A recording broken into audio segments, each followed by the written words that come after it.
Menjelang akhir tahun ini, kondisi perekonomian dunia masih saja dibayangi kekhawatiran gelombang baru COVID dan kenaikan harga komoditas. Sementara di dalam negeri, IHSG terus mengukir rekor all-time high-nya dengan saham-saham non-big cap. Fenomena apa yang sebenarnya terjadi? Bagaimana kita sebaiknya menempatkan portofolio kita? Berikut analisis dari Adrian Panggabean, ekonom senior, praktisi keuangan dan investasi kepada Kontan. Memang sekarang tuh ada semacam dualisme ya dalam perspektif ya. Ada ketidaksamaan perspektif nih antara policy maker dengan pelaku pasar. Policy maker itu the Fed yang kemudian sinyal the Fed itu disampaikan kepada market secara pelan-pelan, secara hati-hati. Itu intinya itu mereka masih konsisten dengan view mereka bahwa inflation ini sifatnya transitory. Jadi kalaupun ada inflasi naik, agregat demand itu dan agregat supply itu kemudian akan secara gradual itu melakukan penyesuaian, lalu inflasi kemudian turun ke tren yang normal. View ini dianut oleh banyak policy maker, bahkan dengan upaya melakukan tapering ya, kan selalu dikomunikasikan bahwa tapering ini akan dilakukan secara gradual. Memang sudah mulai kelihatan kan dari pembelian 70 billion per bulan menjadi 60 billion per bulan. Dan diperkirakan tapering akan selesai pada pertengahan 2022. Nah, itu kemudian belum tentu akan diikuti dengan kenaikan tingkat suku bunga. Itu kan official message dari para policy maker. Sinyal yang disampaikan oleh Federal Reserve ini kemudian diamini nih oleh banyak central bank di seluruh dunia, termasuk di Indonesia. Implikasi dari itu semua, inflasi sifatnya transitory dan akan kembali ke tren normal. Tapi kalau market itu melihatnya beda.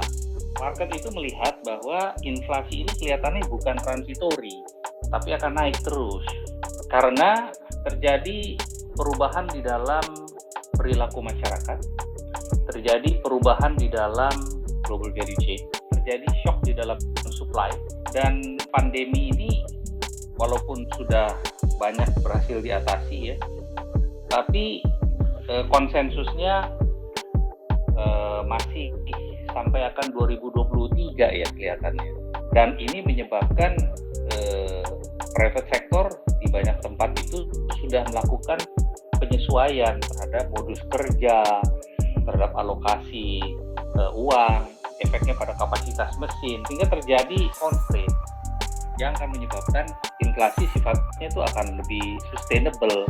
Ditambah lagi dengan faktor trade war yang terjadi antara US dengan China, ditambah lagi dengan masalah yang muncul di China ya, misalnya kayak Evergrande gitu ya.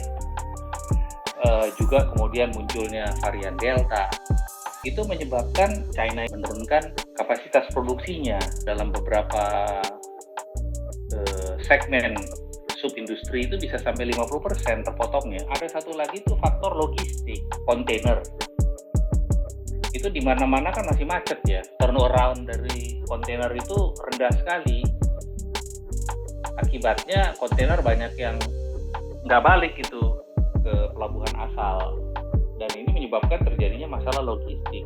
Yang menarik juga itu adalah faktor komoditi. Jadi komoditi dan termasuk di dalamnya minyak naik lagi. Jadi kenaikan harga BBM itu, minyak itu kemudian menyebabkan terjadi masalah ya di berbagai belahan dunia. Misalnya Eropa udah mulai kedinginan gitu ya, bahkan SPBU-nya kosong. Nah, ini semua menyebabkan market lebih percaya bahwa inflasi itu sifatnya itu lebih permanen dalam tanda kutip, bukan transitory. Nah, akibatnya banyak terjadi dualisme. Ada negara-negara yang bank sentralnya sudah mulai reconditioning terhadap normalisasi terhadap interest rate environment-nya, liquidity-nya, jadi mulai dinaikin. Mungkin dari 140 negara yang saya amati itu ya, mungkin sudah ada sekitar 35 sampai 40 negara sudah naikin suku bunga. Ada 80 negara yang masih tetap itu stay suku bunganya. Sehingga sebetulnya terjadi asimetri nih di dalam liquidity condition globally. Nah, efeknya adalah valuasi dalam harga-harga aset.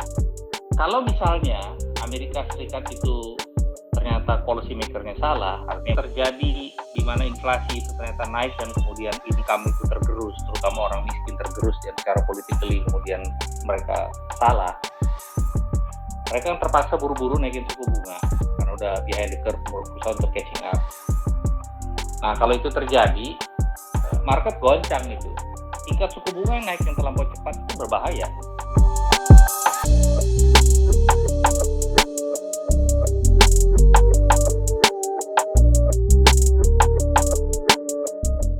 Kita punya good side and bad side.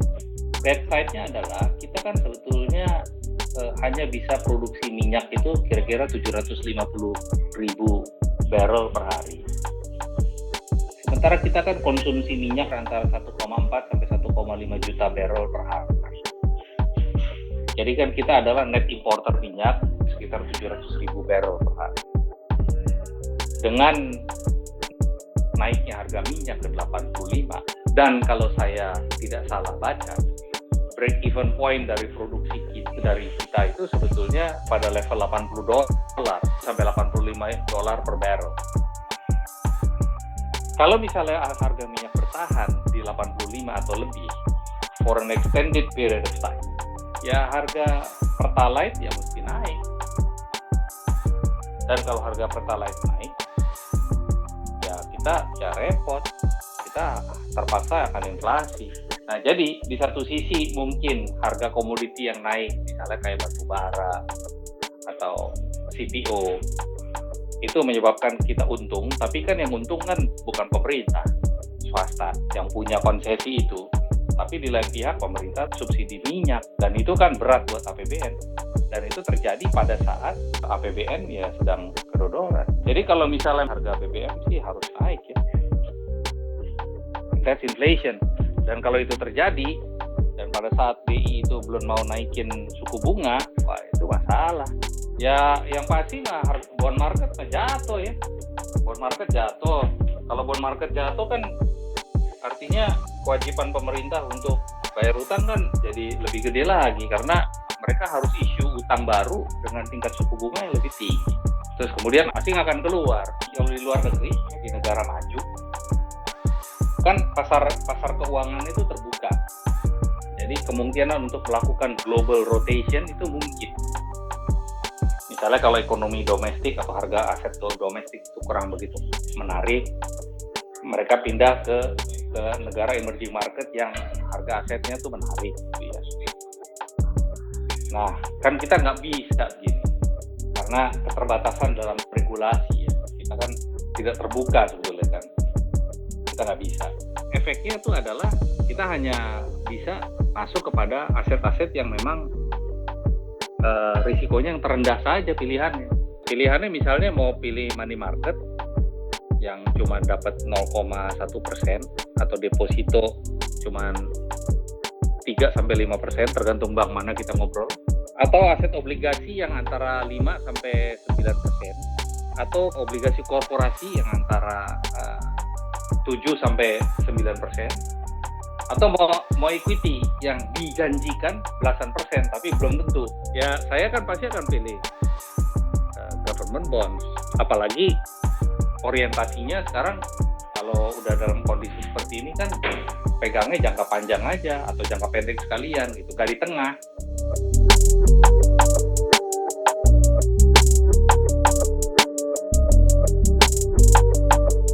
Saya kira nih fenomena 2H, herd and hype. Herd itu karena orang ikut-ikutan. Nah, ini udah 20 tahun nih saya lihat memang investor Indonesia tuh ikut-ikutan. Herd lah ini ya. Satu lagi hype. Jadi hype ini kan ada dua dimensi. Hype karena memang semua orang butuh melakukan itu pada saat bersamaan. Hype juga karena memang yang lagi seksi itu ya itu gitu. Kalau hype dalam kaitan dengan memang harus dilakukan itu pada saat sekarang, ya kan sekarang bulan November, Desember. kan semua orang harus melakukan kosmetik ya, window dressing untuk laporan keuangan akhir tahun. Jadi ya harga aset harus bagus lah begitu kan. Itu adalah hype yang nomor satu terkait dengan timing. Kalau hype yang kedua, itu bisa kita lihat dari saham-saham mana sebetulnya yang lagi naik. Jadi kalau sekarang yang lagi hot itu kan adalah saham-saham yang terkait dengan fintech, bank digital, saham-saham yang terkait dengan tech, kayak rame Koto, lagi rame Bukalapak, lagi rame Bank Jago, gitu kan, itu hype tuh. Padahal sebetulnya kalau ditanya pada investor, kenapa kamu beli itu? Oh ini bagus Pak, soalnya kan kedepannya masa depan kita digital, begini, prospek profitnya itu bagus. Terus kalau saya tanya misalnya, emang kamu tahu prospeknya kayak begini, fundamentalnya kayak apa? Yang dijelasin sama saya tuh mah di luar common sense saya gitu ya. Artinya misalnya fundamentalnya itu fundamental apa ini kita bicara? Kalau dalam tradisional ini kan kelihatan ya fundamentalnya. Tapi kalau ini kan kita nggak tahu, karena misalnya digital platform itu kan ngitung profitability-nya kayak apa. Misalnya kan kita juga masih berdebat ini sebetulnya. Saya nggak bilang mereka salah, mereka juga nggak bisa bilang mereka benar. Tapi yang pasti ini semua masih dalam area perdebatan ya.